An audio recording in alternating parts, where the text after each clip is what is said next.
बिस्मिल्लाहिर्रहमानिर्रहीम। अस्सलाम वालेकुम नाज़रीन, आज हम आइन के दो आर्टिकल के ऊपर बात करेंगे। एक 184(3 जो अभी तब्दील कर दिया गया है, जिसकी वजह से तहरीक इंसाफ को बहुत ज़्यादा तकलीफ हो रही है, और दूसरे के ऊपर बात करेंगे 295C जो तहरीक लब्बैक के दिल के बहुत करीब है। ये दो आर्टिकल ऐसे हैं कि पाकिस्तान की दो सबसे बड़ी सियासी जमातें तहरीक इंसाफ और तहरीक लब्बैक इन दोनों के दिल के करीब है। 295C तहरीक लब्बैक के दिल के करीब है और 184(3 यानी कि तहरीक इंसाफ के दिल के करीब है। अब तहरीक लब्बैक ने किस तरह दफा किया था जब इस कानून को चेंज किया जा रहा था, तब्दील करने की कोशिश की जा रही थी, और अब PTI किस तरह दफा कर रही है, इसके ऊपर तफसीली बात करेंगे। आप यकीनन ये वीडियो सुनेंगे तो हर लिहाज से, चाहे वो आइन का दफा करना हो, ख़त्म नबुव्वत नामूस रिसालत की बात हो, गरीब अवाम की बात हो, पाकिस्तान की बात हो, तो अल्हम्दुलिल्लाह तहरीक लब्बैक आपको आसमान के ऊपर चमकते हुए तारे की नज़र आएगी, और दूसरी जितनी सियासी जमातें हैं वो ज़मीन के ऊपर रेंगते हुए, जो कीड़े हैं ना, मफाद परस्त टोला, आपको ज़मीन के ऊपर रेंगता हुआ नज़र आ जाएगा अगर आप लोगों ने ये वीडियो देख ली। नाज़रीन, सबसे पहले बात करते हैं, अब ये जो 184(3 जो सेक्शन है, इसके ऊपर जो तरमीम हुई है, इसमें पार्लियामेंट के ज़रिए बिल पेश किया गया और इसको तब्दील कर दिया गया। इसके ऊपर बात करेंगे कि PTI ने क्या किया, क्या इसको ये फ़ायदा पहुंचा रही थी और आगे PTI क्या करने जा रही है। और बात वही हो गई है कि नाच गाने से आइन का दफा नहीं होता है, लड़कियां नचाने से आइन का, नामूस रिसालत का, ख़त्म नबुव्वत का, पाकिस्तान का दफा नाचने वाले नहीं कर सकते। अल्हम्दुलिल्लाह जो दफा करते हैं वो मर्द मुजाहिदी करते हैं। नाज़रीन, सबसे पहले बात करते हैं इसके ऊपर कि ये जो 184(3 सेक्शन जो है, ये पाकिस्तान के किसी भी चीफ जस्टिस को ये इख्तियार देता है कि आप सो मोटो ले सकते हैं। यानी कि अगर मुल्क में कोई काम वो समझता है कि ये ठीक नहीं हो रहा है, और इस टाइम सब लोगों को मालूम है कि पूरी जो पावर है वो सुप्रीम कोर्ट के पास है, तो आप सो मोटो ले सकते हैं। और इस टाइम इमरान खान की पूरी जो पार्टी है, इमरान खान की पूरा जो जहाद की जदोजहद थी, पूरी PTI का जो इस टाइम डिपेंड कर रही थी, वो इसे 184 जो कानून है, इसके तहत, आइन के तहत के इस जो उमर अताब बंदयाल ने सो मोटो लिया था, उस सो मोटो के ऊपर ये खड़ी थी। अब ये क्या हो गया कि ये पार्लियामेंट में बिल पेश करके इसमें तरमीम कर दी गई। अब ये ठीक है या गलत है, इसके ऊपर बाद में बात करेंगे, लेकिन हुआ क्या है कि ये बिल पेश किया गया कि अब पाकिस्तान के किसी भी चीफ जस्टिस को अकेले को कोई हक नहीं है कि सो मोटो ले। 3 जजेस को हक दिया गया है कि 3 सीनियर तरीन चीफ जस्टिस और बाकी 2 सीनियर तरीन जज बैठ के ये फैसला कर सकते हैं कि हाँ, इस मसले के ऊपर हम सो मोटो ले सकते हैं। किसी फर्दे वहद चीफ जस्टिस को ये हक नहीं है, ये हक छीन लिया गया है, और ये इस टाइम पूरा जो फायदा पहुंचा रहा था वो PTI को पहुंचा रहा था। अब आगे क्या होगा कि अब आगे ये नहीं होगा कि आप चीफ जस्टिस को खरीद लें, या आप उसकी बहू को खरीद लें, या आप उसकी बीवी को अपनी पार्टी का हिस्सा बना लें, या उसके किसी दामाद को आप कोई फेवर दे दें, तो वो चीफ जस्टिस आपके हाथ में आ जाएगा। और जब वो आपके हाथ में आ जाएगा तो सो मोटो का जो इख्तियार है वो उसको 184(3 आर्टिकल देता है। तो इस हुकूमत PDM ने क्या किया कि उसमें तरमीम करके ये चेंज कर दिया कि अब नेक्स्ट टाइम कोई चीफ जस्टिस अकेला सो मोटो नहीं ले सकता है। अब इस चेंज होने से जो तो नुकसान PTI को हुआ है, क्योंकि उसका जो तिनका था ना, एक तिनके का सहारा, वही तिनका, वही नाखन सो मोटो वाला था इनके पास, और कुछ नहीं था। अब इससे फायदा जो दूसरी जमातों को डबल फायदा जो हो रहा है, वो यूसुफ रज़ा गिलानी को भी हो रहा है, नवाज शरीफ को भी हो रहा है, जहांगीर तरीन ग्रुप को भी हो रहा है।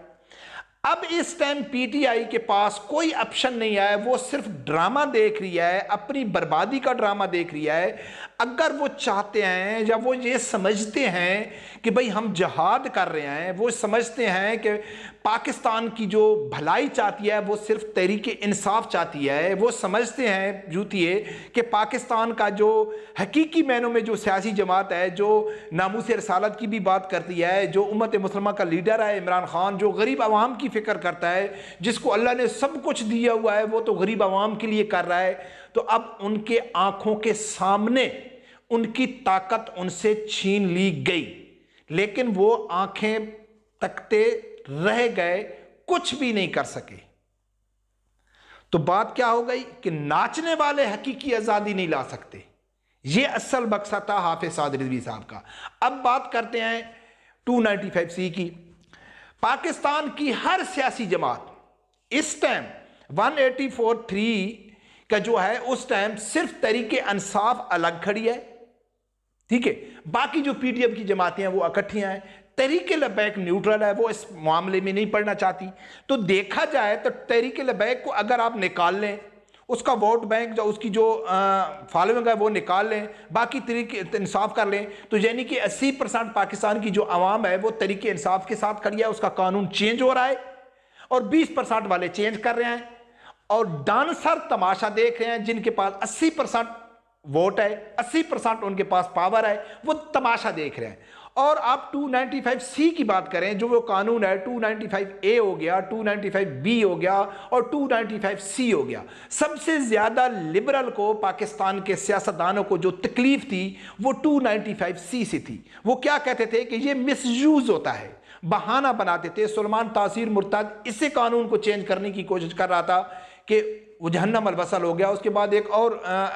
MNA تھا کہ کوئی پارلیمنٹیرین تھا، برکا کاف یا ملونہ، یعنی کہ تحریک لبیک کا اگر آپ وجود کہیں تو اسے 295C کی وجہ سے ہوا ہے۔ اور اس کو جب پہلی بار جب ہوا تو اس ٹائم تو تحریک لبیک نہیں تھی، وہ ایک مرد مجاہد نے جا کے اس کو ختم ہی کر دیا تھا، پھر اس کو پھانسی لگایا گیا متوازن قادری شہید کو، اس کے بعد تحریک لبیک معرض وجود میں آئی۔ تو ابھی تو یہ معرض وجود میں آئی تھی، ابھی یہ تحریک لبیک بنی تھی کہ نون لیگ کے دور میں اسے 295C کو چینج کرنے کی کوشش کی گئی۔ تو تحریک لبیک نے اپنے جانوں کے نذرانے پیش کر کے، قربانیاں دے کے، درجنوں کے حساب سے کارکنوں نے شہادت دی تھی،